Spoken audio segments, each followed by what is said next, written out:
Uncle Allen Stout. Lizzie's uncle used to come to live with us while he worked in the temple.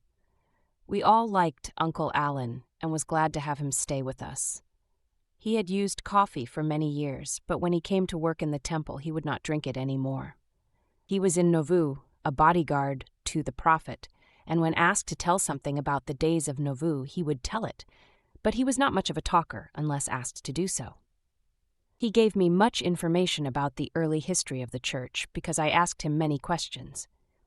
One day he said, in answer to a statement I made, that I thought it could not be possible for one to see a heavenly being, that I might see one without recognizing it as such, as happened once with him.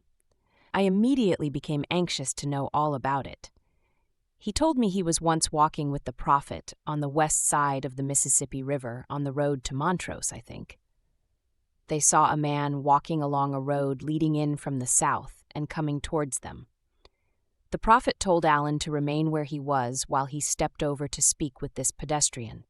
Allen turned his back towards them and for a time forgot the prophet and became engaged with his own thoughts while he stood whipping a low bush with the cane he carried. The hand of the prophet upon his shoulder aroused him. The prophet said, "We must return immediately to Nauvoo."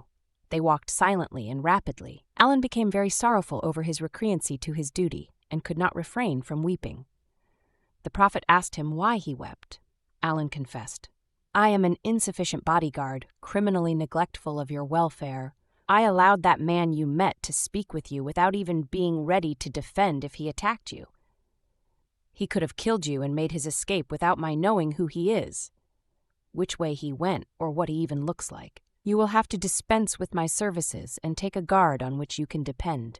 Your life is too precious to be trusted to my care." The prophet then said, "That man would not harm me. You saw John the Revelator." Some years afterwards, I referred to this instance while speaking with the grandson of Uncle Allen and was surprised that he had never heard of it before. On further investigation, we found that the old man had never told that story to his children, so we let valuable history slip by us.